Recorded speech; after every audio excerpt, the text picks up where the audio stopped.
It's a very great pleasure indeed to introduce this afternoon Ursula Graham Bowers, the author of Naga Path. In the long history of great women travellers produced by Great Britain, one of the most notable is Ursula Graham Bowers.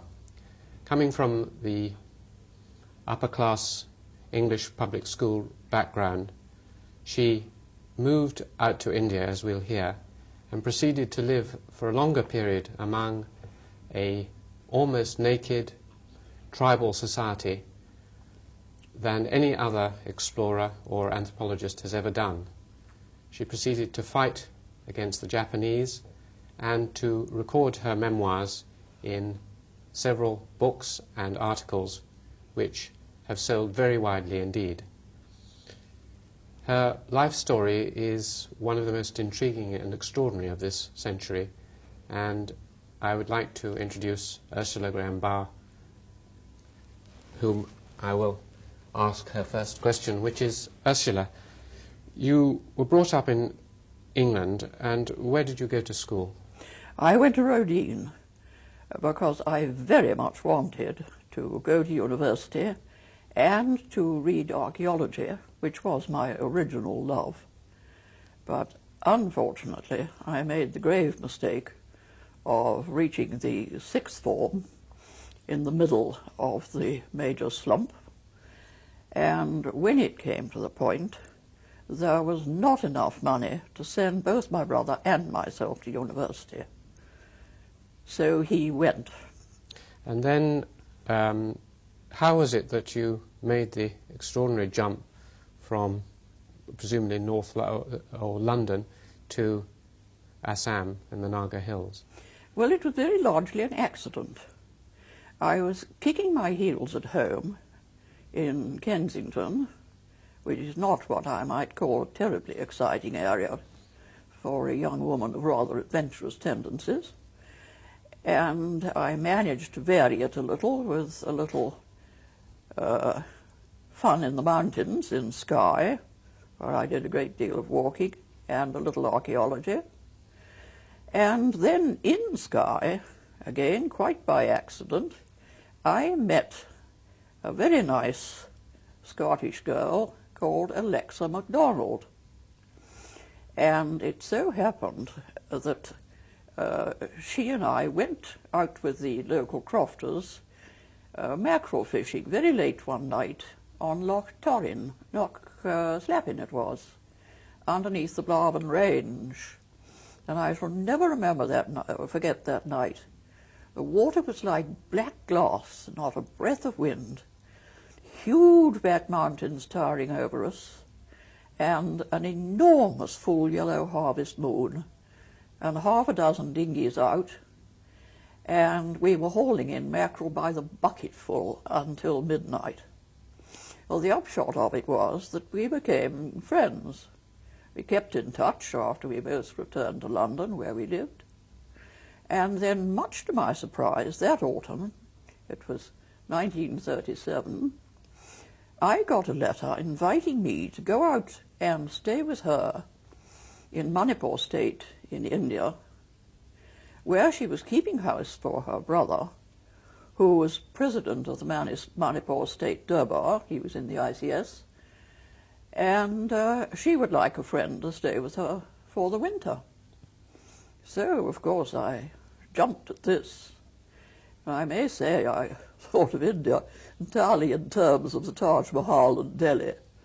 And after a rather terrifying journey, because I spoke no Hindustani at all, I got to Calcutta and had an even more terrifying journey up to Assam, which involved the train, and then changing onto a steamer and getting off the train, and finally making the crossing of the Brahmaputra at Pandu, and going up the railway to Dimapur, where Alexa met me with a motor car. And we started out into thick jungle, really thick, low country jungle. Huge walls of great straight trees on either side, all straining up for the daylight, and creepers and things tangled in between. I was fascinated. I'd never seen the like of it. And then suddenly the road began to climb, and it was just zigzag, zigzag, zigzags the whole way, right up, up and up and up. And there were streams and cliffs down to the right of us. The road swept out to the edge, then swept up the next bit, and streams tumbling down, great cliffs, real mountain scenery, but jungle scenery. And we went on and on. Then we came clear of the low-ground forest, the thick forest, the real jungle. And we came up into much more open country, but still mountains, still climbing. And we'd done, I suppose, about 40-odd miles. We must have been about the 44th mile, when we came round a corner, and walking down the road towards us were 4 men. And I took one look at them. Something hit me. And I said, "Lexi, for goodness sake, who are those?" And she looked very surprised. She said, "Nagas." And I thought, Nagas? Just about, of course. And I could not think. It went clean out of my mind. What did I know about Nagas? Where had I seen Nagas? And I don't know what it was. It was real déjà vu. But it just disappeared as soon as it had hit me. And they were Angamis, all in full fig, wearing these short black kilts with bands of cowrie shells, and bare torsos with great strings of beads. Just one look and they were gone. And I was left with my head fairly going round, wondering what on earth had happened to me. I knew Nagas. I was certain I knew Nagas. Nagas were Nagas. I just didn't know where I was. And then we came out at the top into Kohima, where we had breakfast, and I looked out over that country, and once again the whole thing seemed familiar. It belonged. But how, I just do not know, and I've never found out from that day to this. Well, then we went on. This road was single track then. One had pauses at gates like a single track railway, where different convoys of traffic turned over. Then we went on down and over the top at the pass at Mao on the Manipur-Nagaland border, and then down and down and down until we got to the flat plain of Imphal, which was something very different. And we stayed in Imphal in her brother's bungalow, and then we got a chance to go out on tour into the Naga country with the civil surgeon and his wife. They were going up into the Tonkel Naga country to Ukrul, which wasn't really very far. It was only about 40 miles into the hills. So off we went, and we duly got to Ukrul, and the further I went and the more I saw of Nagas, oh, frankly, the more hooked I got.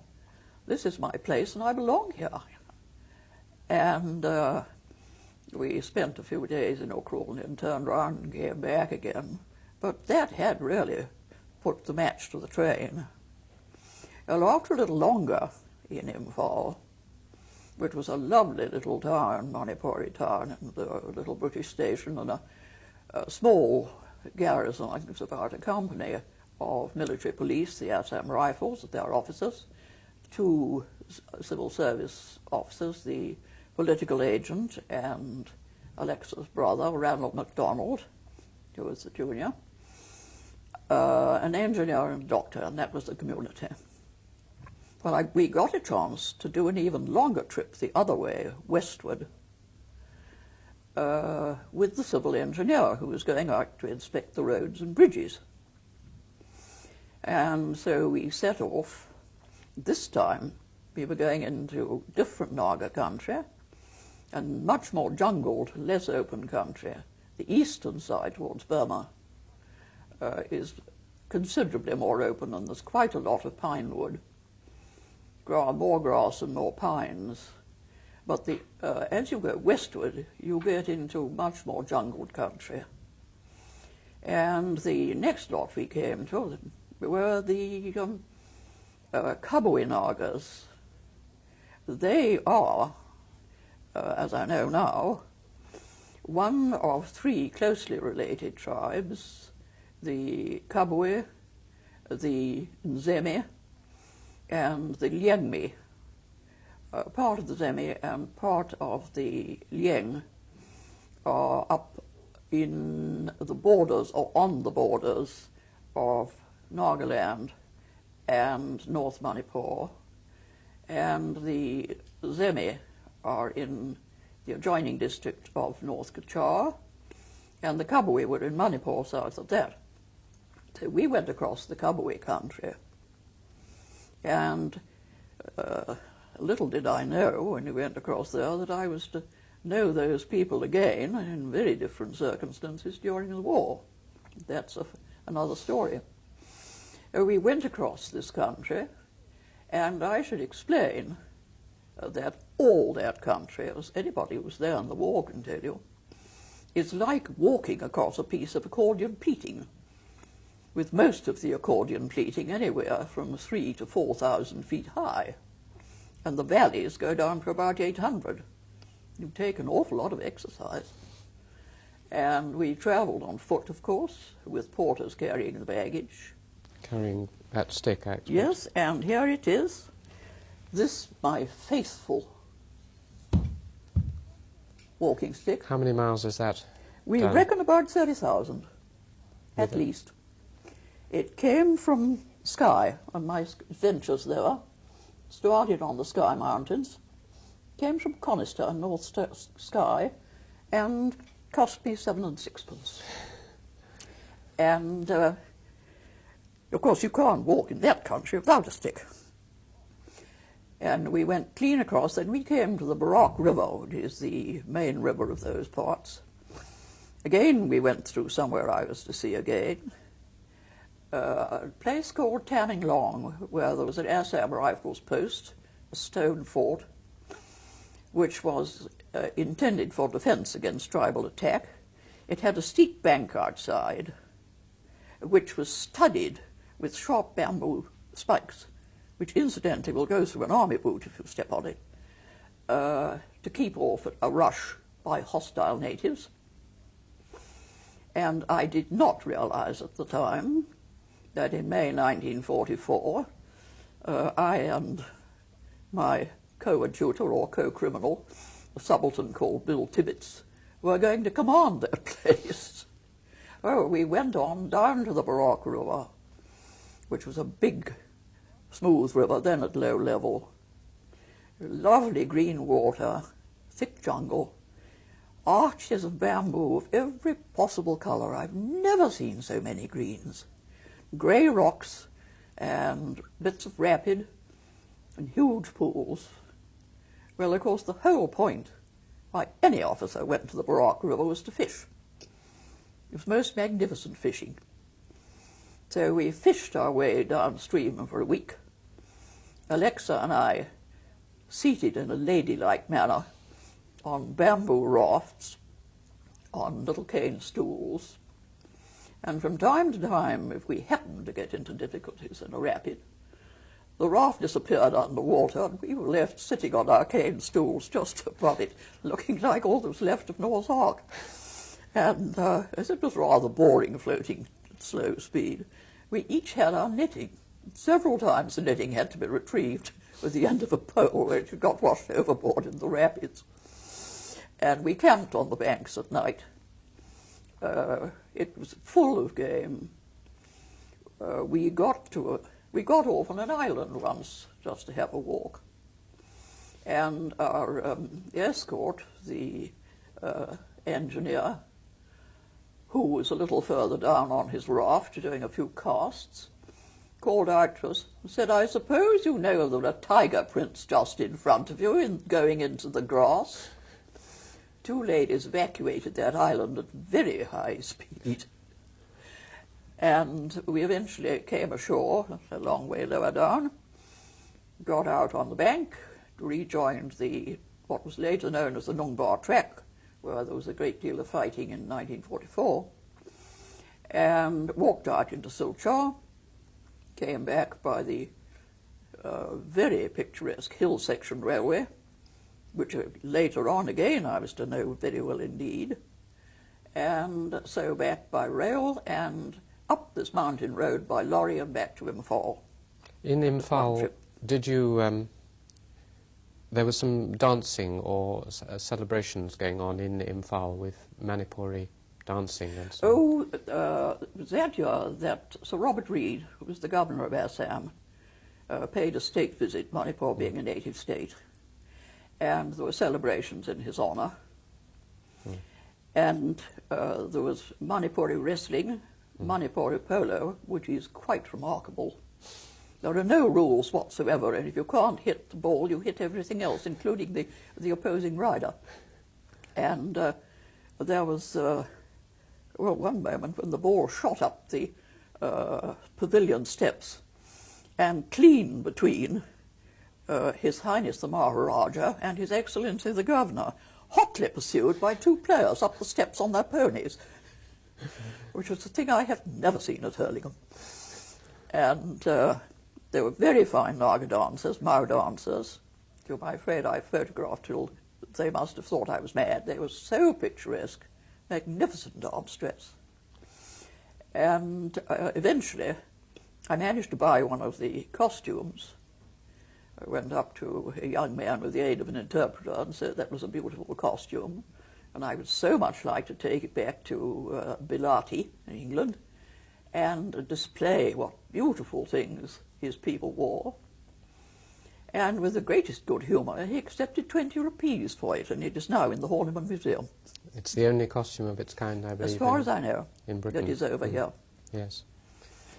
And then I went back, and I thought that was the last I'd seen of it, but I thoroughly enjoyed it.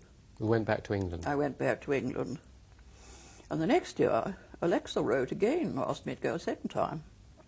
So off I went. And this time we did a second trip. We went further down, back to a lower reach of the Barak, and again rather repeated the same procedure. It wasn't quite so interesting. It was not Naga country. They were getting near the Lushai border. They called them Mizos now. We called them Lushais then. And the cookies, we were passing through different tribes. Again, we did about 200 miles, part on foot and part by boat. And came out and back to Imphal. And then, by this time, I'd really got bitten with the bug. And when I had been at home, the winter after my first season, I had a considerable number of photographs. And I saw one or two interested people, Dr. Hutton for one, Mr. Hodson. These were later professors at Cambridge. Yes, Professor these were Hutton professors at Cambridge. But I saw them and received a great deal of advice about what I ought to photograph if I went back.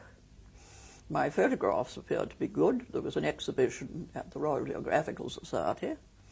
More contacts. I was asked to lecture. And so when this invitation came to go back, of course, well, I couldn't see me between home and the ticket office. And this time I asked for permission to go out and do a trip on my own. Well, this was not a thing which ladies were in the habit of doing. And there was a great deal of tut-tutting and firm belief that at the end of about 3 days I should be borne home in a fainting condition. How old were you at this point? I was 24. I was 23 when I first went out in 37. I was 24 when I did my first solo trip. And I went to a Kabui village near the edge of the plains, and they couldn't have been more delighted to be honoured with the presence of an unescorted young lady. They did me proud. And neighbouring villages came in and danced. We had a gorgeous time. I was there 10 days. And far from coming home with shattered nerves, I returned in triumph in a lorry as happy as a sandboy, and clutching specimens, and being the best of friends with the Kabui village. What kind of specimens did you bring I back? brought back a very nice young man's cloth and a very beautiful basket, cane basket, of the kind which the young men use to keep their ornaments in. And at the present moment it acts as my work basket. It's about that sort of size, with a nice lid on a string so that you won't lose it. And it fits down tight. Very, very fine cane. I wouldn't part with it for anything. No one's getting that as a specimen. And then I got permission to go out again, this time back to the Tonkel country. I was getting used to it by now. I went up to Ukrul, not only to Ukrul, where I had been with the civil surgeon and his wife, but right up beyond, on the last ridge before the Burma border, and you looked across into these tremendous hills up to 8,000 and 9,000 feet, just on the Burma side.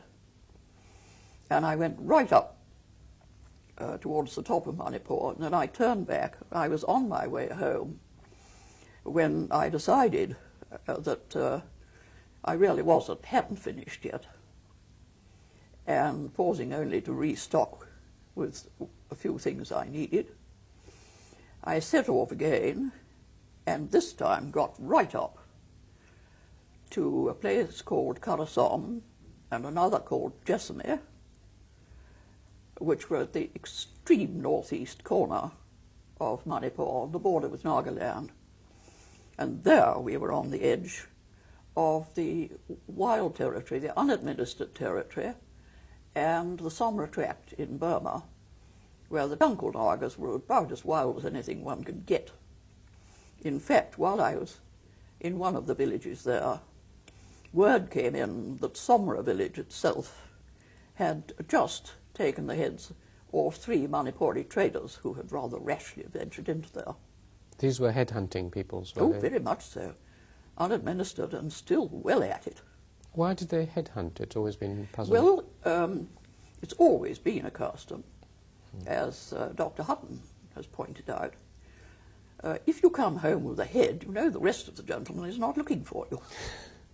But there is also, I'd call, a religious feel to it, that the soul is supposed to reside in the head, and the mana in that head and that soul, That's the power. the power, is transferred through various ceremonies to the village which has taken the head. There is another point, of course, that it proves a man as a warrior. And until in the unadministered villages and in the old days, no man could marry who had not taken a head or taken active part in a head hunting. So, of course, there was considerable enthusiasm among the young warriors. Yes. But that, I think, has now been very firmly stopped. But it was still going in the unadministered territory when I was up there. So you're on the edge of a headhunting area, Oh, yes. miles from Imphal, We were 80 miles from Imphal. by yourself. Then you turned round, presumably, and had to go back to... Well, I'd reached the limit of Manipur. I turned round and had to go back. I couldn't go into Naga Hills, which, of course, is quite a different area. And so I came back by a different route. And the Tonkels were extremely nice. They were all very, very good to me, always courteous, always helpful, always friendly, and always very pleased and very honoured that they had been privileged to be trusted with a young British woman entirely on her own. And I never did I have a piece of rudeness or unpleasantness, except, I regret to say, at the village called Jessamy, which was the last one before you got to Nagaland. And there some antisocial or unsocial character tried to put black magic on us. As a matter of fact, they had had a spot of trouble with the government about 1890, and perhaps his grandfather had told him. And it upset the elders very much when I complained. The village headman was so shocked and upset that he retired into my cookhouse and actually cried. How did they try and in what form was the black magic? Well, I looked out of my hut. It was a bamboo hut camp. And I saw my staff standing near the village gate, obviously in a state of consternation over something. So I wanted to know what was the matter. And they pointed, and lying outside the gate was a small bamboo basket with an egg in it. And sitting on top of the egg was a small piece of lint with dressing on it, which I had obviously put on somebody's sore finger this morning, because everywhere we went, it was very badly needed. We carried medicines, and I knew enough to be able to do a little simple medication, quinine and dressing wounds and sores and that kind of thing, for which they were very grateful. And somebody had been up and got this, and this was black magic with malignant intent. So I complained to the headman. He burst into tears with shame. And I heard afterwards from some of the tonkels I knew that they made inquiries trying to find out who did it. And nobody could find out.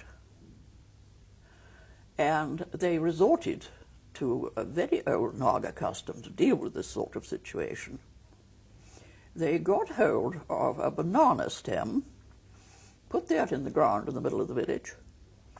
The village elders went round and rounded up simply everybody. Everybody. They counted the lot. Men, women and children. And the banana stem represented the culprit. Everybody present was required to curse the banana stem, curse the culprit. The men hacked at it with dows. The women and children spat on it and cursed it. And the elders made sure that every single person did it. And they were then quite certain that the culprit would die within 6 months. And I was subsequently told by tonkel friends that he did.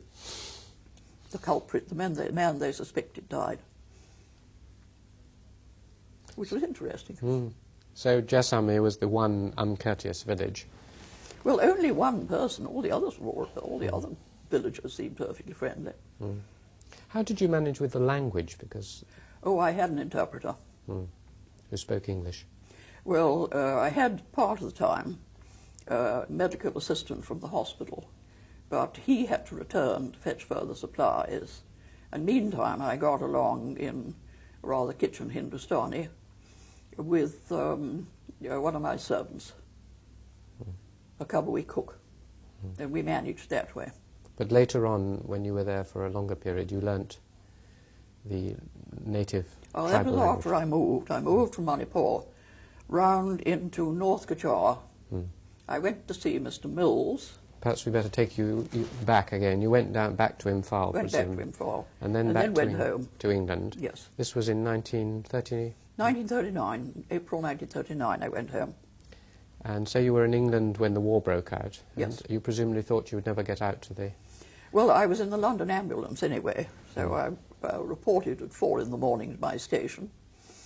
And, of course, it was the phony war. And both Alexa and I, she was also in the ambulance, after 2 months, we were both getting very tired of knitting interminable jumpers and waiting for a siren that never came. So I decided I was going back to get on with my job. And she also decided she was going back to India, that she had been offered a post in Delhi. So we went back. What did your family think about you going out to this remote area? Well, I think they had got a little resigned by that time. Had they put up any objection earlier on, or...? No. No, I think they just decided that I'd gone clean off my rocker, and it was no good. They might as well let me go. I was going anyway. They also perhaps thought there were some eligible young soldiers. That was part of my mother's idea, I think. Out there, Because yes. one of her friends remarked when she was buying me a return ticket, Oh, my dear, but you'd never buy a girl a return ticket to India. Well, I had to use mine. So each time you came back, there was a slight frisson of disappointment from your mother. She was a rather sad look. Anyway, so you went out during the war. I went out in December under Graden convoy, and then found that I couldn't go on in Manipur itself. And so I went to see Mr. Mills, who was Governor's Secretary. He was the great authority on the He Naga. was then he was director of ethnography and in charge of all the hill areas. And he packed me off to the district called North Kachar, where there were a group of Nagas called the Nzemi, and they had had some rather mysterious but ethnographically interesting political trouble about 10 years before.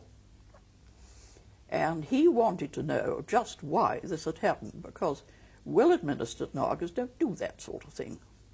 What sort of thing was it that they did? Well, it was a new religion. It had started among the Kabui in a village which I had actually visited earlier. A man called Jadunang set up a new religion which was a wonderful mixture of paganism, Hinduism and Christianity, with a sacred python just to top everything off. And then they decided they would have a human sacrifice. And they managed to bag 4 Manipuri traders who were going across country to the town of Silchar in the plains.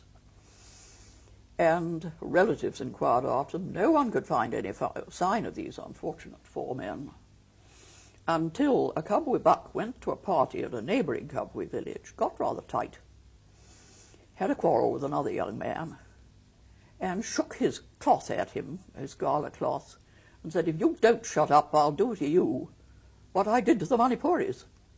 It happened. There was a government official, a road overseer, within earshot, and he went straight back to Imphal and reported the matter. So out came the political agent with an escort and discovered the temple, and after a little excavation they found what was apparently what was left of the Manipuris, and the ringleader, the founder of the religion, Jadunang, was tried and executed for murder, but his priestess was a young girl of about 15 called Gaidi Liu. Well, he thought she was too young to arrest, so he gave her a good scolding, sent her to the custody of her family, shot the python, and left. Whereupon Gaidi Liu, who was not as innocent as he had thought, lit out for the north, spreading the gospel wherever she went, and rousing the Nagas. Well, they had a grievance, as a matter of fact. And she roused them, not all the villages, the Nzemi among whom she arrived, were divided. A number of them were utterly against it. A number of the less reputable characters decided to worship her, and did. She was thought to be a goddess, She was thought to be a goddess. And she left a trail of havoc and trouble right through the hills, including a very rash village called Hangrum. She told them that she had put magic on the rifles of the small garrison of Gurkhas there, so that the bullets were water and would hurt nobody. Well, the Gurkhas very sensibly had taken away all the spears in the village. So Hangrum charged them down an open slope at 50 yards range, armed with bamboo spikes, with sharp bamboos. Gurkhas opened fire with the kind of results you might expect. Why they only killed 11 of them, heaven only knows. But anyhow, it was an unmitigated disaster for Hangrum. And it left a legacy right through the hills of dissension and fear. Half the tribe was anti-Gaidi Liu, the other half continued to worship Gaidi Liu, right up to my day, when I was supposed to try and find out what the grievance was. That's why Mills sent me there. Were there symptoms of millenarian There were indeed. cults? They destroyed all their grain, including the seed grain, because she told them that plenty was going to arrive from heaven and they need not worry anymore. Well, needless to say, it didn't. And they were in very grave trouble. And I think a lot of them wished to heaven they'd never heard of her. And she got away into the Naga hills and was eventually captured within about 30 miles of Kohima, and was sent down for 14 years for aiding and abetting murder. And she was still in jail when I was there. Well, she had told her followers that she would return, even if they had captured her, it was only her shadow, she would return in a shape in which her enemies would not recognize her. Well, it was most unfortunate, but apparently there must have been some resemblance. We were about the same age. She was tall and rather strongly built, and one of her more lunatic followers decided I was the reincarnation. I didn't know this. And half the population appeared quite suddenly to go stark, staring mad. They were rushing at me, clawing at my clothes, worshipping me, calling me goddess, mother. And she complained when she was arrested that she was very glad because now she could have a bath, because they would come and worship her when she was trying to have a bath and she couldn't. Well, exactly the same thing happened to me. I was having a bath, which was supposed to be sacred. Nobody near my camp, my hut while I was doing it. And in strolled a vague elderly old gentleman holding a chicken in a basket. Well, I at the moment was standing up in a canvas tub. I hadn't even got a bath towel. My only weapon was a cake of soap. And I threw it at him and scored a direct hit. And my yell of rage brought my interpreter running, by which time I'd got a towel. And the old gentleman was hustled out in no uncertain fashion, and I went out and retrieved the soap because I hadn't finished. And after a great deal of harassment, I found out what was happening and made it very clear that I was, well, matter of fact, I went first of all to see Mr. Mills and confessed this to him and thought he'd throw me out straight away. Instead of which he looked at me with a twinkle in his eye and said, well, if they must have a goddess, they might as well have a government one. So back I went. And, well, I discouraged any worship whatever. A lot of them went on, still firmly believing I was Guy de Lieu, but they were a little cautious about it. And, of course, when the crash came, the Japs came in 1942, and I was called in to help with the army, I knew every single bad hat in the district because they'd all been in to worship me. It was extremely useful. You didn't ever feel that there might even be something in it, because the strange link between that sense of déjà vu and that you had been there before and... Not with that most undesirable character, Guy de Lieu.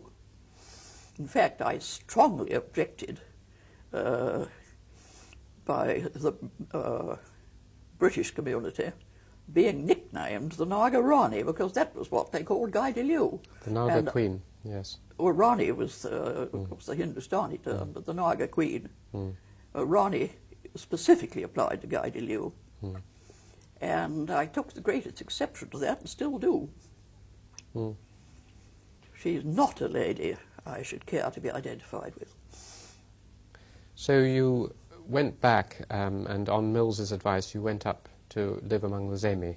Yes.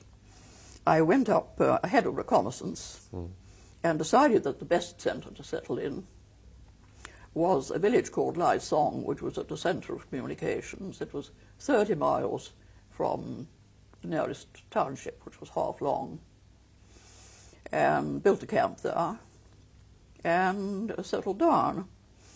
And I arranged with the village elders, as otherwise I should not be able to see the ceremonies in the village, that I should live inside the official village perimeter.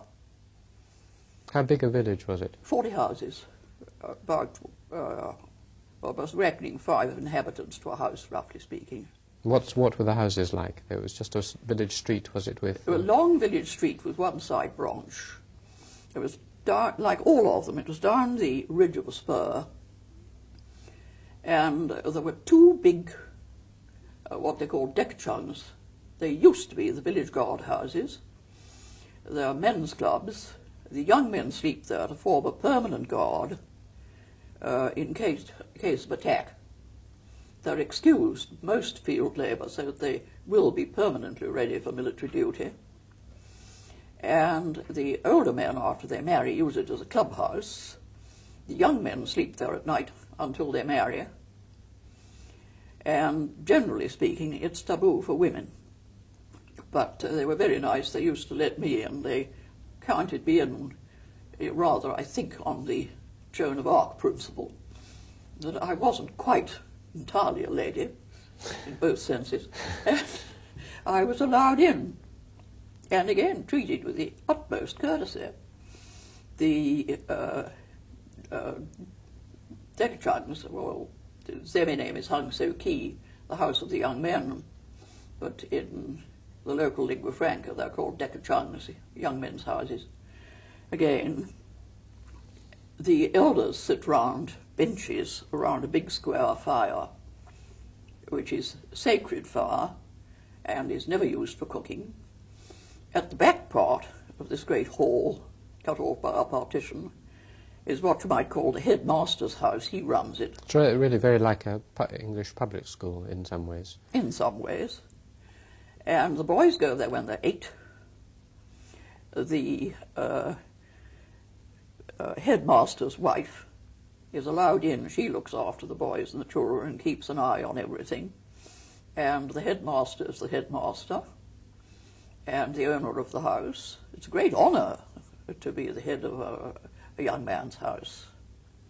They have tremendous great houses. They rail right 3 times the size of an ordinary house. About 30 feet to the front porch, and they slope down at the back into the headmaster's house. And they were always very nice to me. When I came in, well, the young men are not supposed to sit on the benches round the fire if there's anyone senior wants it. They all used to get up, go off and sit on the side benches while I sat in the place of honour with the elders. And the houses are occupied. There's a front porch, then there's an inner room where the family lives. There's a man's bed and a woman's bed. The boys sleep on the man's bed until they're about 8. Then they go off to the man's house and they fag for the young bucks. And the warriors, the married men, instruct the young bucks.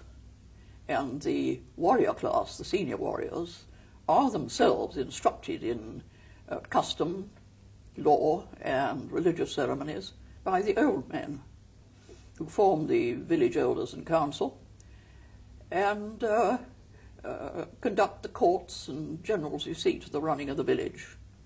And there are 2 headmen, a senior one and a junior one, and they are drawn from the descendants of the 2 original founders of that village, the founders' kin.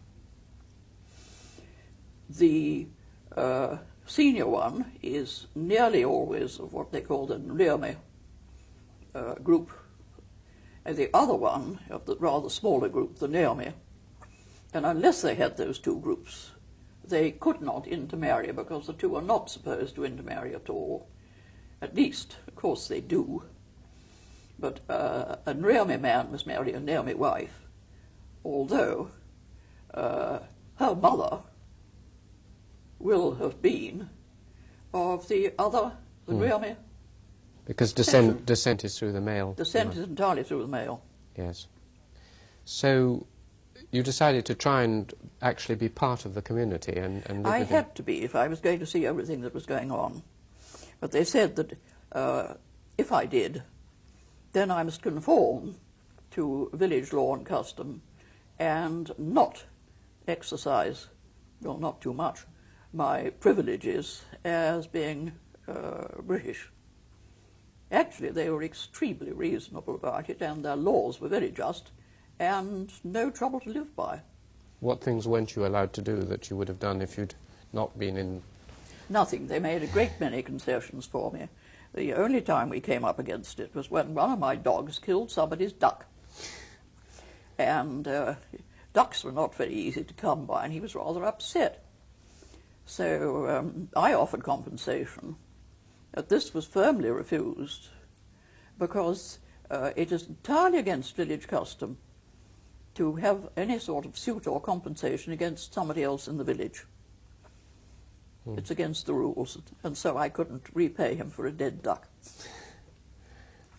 What, you didn't actually think of living in one of the extreme would have been to have lived in one of the houses of one of the Zemis, but oh, no. That would have been too difficult. That would have been too much altogether. Though I have frequently been put up, well, during the war, very frequently put up in Zemi houses because there were no camps. They were very good about our party. Putting us up. What was the most striking thing, if as an outsider, when you first walked into a Naga village, perhaps not a Zemi one, what struck you most about it? Well, first of all, the people and the costumes, and their looks, and then the houses, the set out of the houses and what they looked like. Of course, they were different if they were tribes, so were the clothes. And one gradually got more and more and more used to it, though you kept on noticing the differences as you went from one group to another.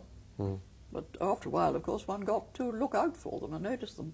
What was most striking about the Zemi looks, the physical looks of the Zemi themselves? Very, very fine-looking people. Their clothes, the married men didn't bother to dress up very much, but bucks in gala dress had to be seen to be believed.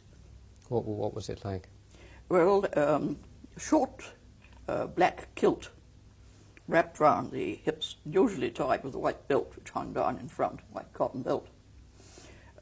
Masses of beads and necklaces, a very handsome white cloth with borders rather that colour and rather brighter. Sort of orangish colour? No, it was a bright pinkish red. That has faded. That is a native dye and it's faded.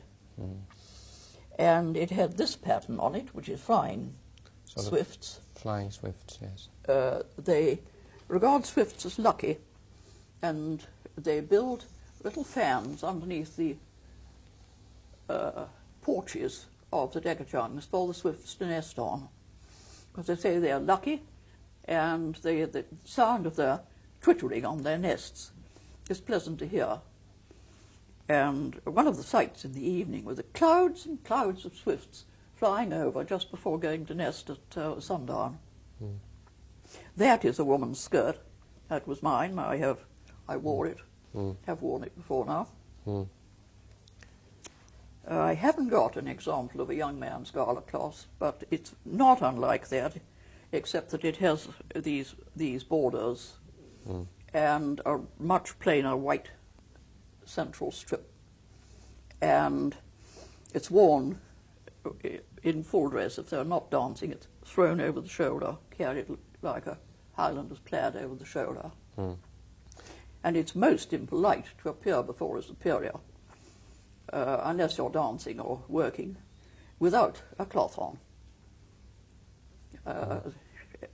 Any of my men approaching me at all formally, or any of the villagers, never arrived without a cloth over their shoulders, unless there was an emergency on or they were working.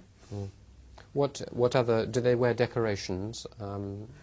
These earrings, great tufts of feathers, orange toucan bills dangling down, tufts of golden orchid skin and scarlet wool, and for gala occasions, a hornbill's tail feather sticking up from the back hair, and their hair is cut in a sort of page boy bob.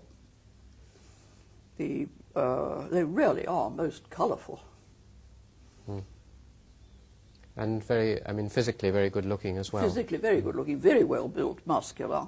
Rather Mongolian. They're very Mongolian looking. A great many of them are almost indistinguishable from the Chinese. Others, or most of them, look much more like Gurkhas. What about, I mean, they're obviously very attractive physically. What about their character and temperament as people? The Zemi were not particularly warlike. They were rather unwarlike people and didn't stand up very well to the extremely warlike Angamis from the Kohima district who raided them repeatedly.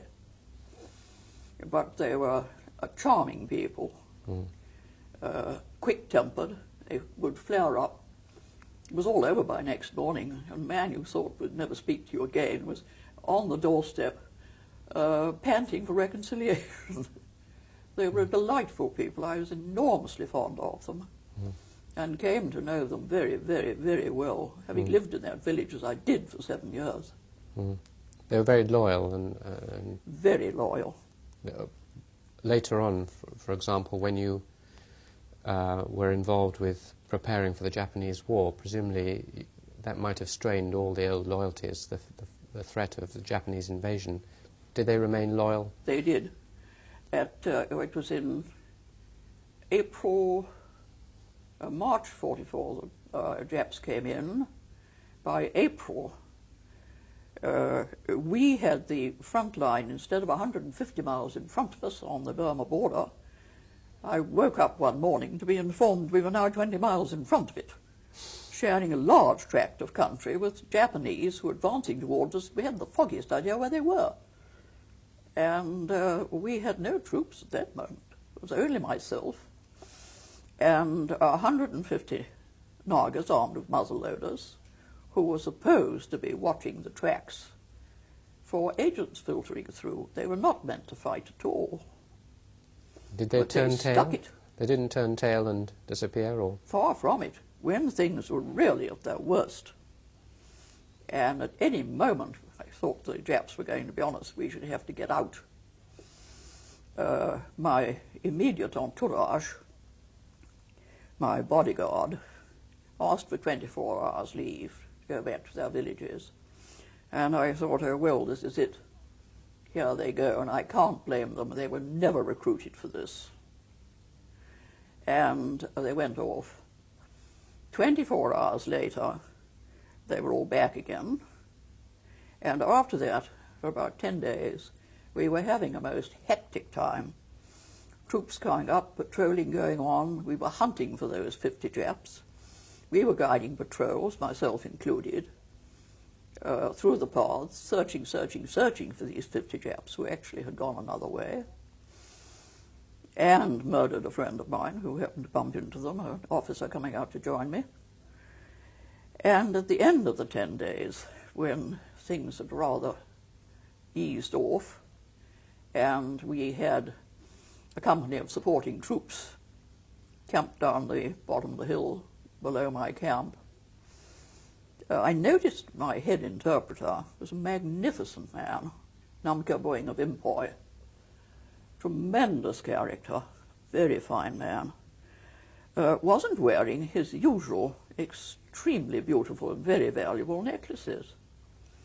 So I asked him where they'd gone. And he then explained that they'd all gone home, so to speak, made their wills, arranged for the safety of their families and for their guardianship, left their best beads with their sons, and just come back with the necklaces in which they were to be buried. And I gaped at him. And then he said, well, which was the better thing? To have run away and left you, and you be killed, and to live and hear the other village children shouting after our children, son of a coward, son of a coward, or to come back and die with you. And he left me speechless. They'd all done it. So they were prepared to sacrifice everything, and including their families and everything, for yes. a white girl who they hadn't known 3 or 4 years. For the Sarkar, for the government, for loyalty. Because the whole of the Nagas, bar two, were completely loyal to the British. And there were, I don't know how many deeds of heroism. Men gave their lives in the Naga country. 300,000 of them, and only 2 turned traitor. I could tell you I don't know how many incidents of sheer blind courage on the part of the Nagas, not only in the armed forces but ordinary villagers. Did this Naga loyalty gain recognition from the generals, from Slim and people like this? Namkyar got the British Empire Medal. The other ones who'd taken a leading part received citations, illuminated citations. And since the Guy de Lieu troubles in 2930, they had been disarmed, and muzzle-loading guns were most valuable possessions for protecting the crops from game. So the scouts, the leading scouts who had commanded these watch posts, were given their muzzle-loaders and license and gunpowder as a reward for good service, and nothing could have pleased anybody more. And you yourself got an MBE, I believe. Yes. Perhaps on that point we can break just for Yes. a minute.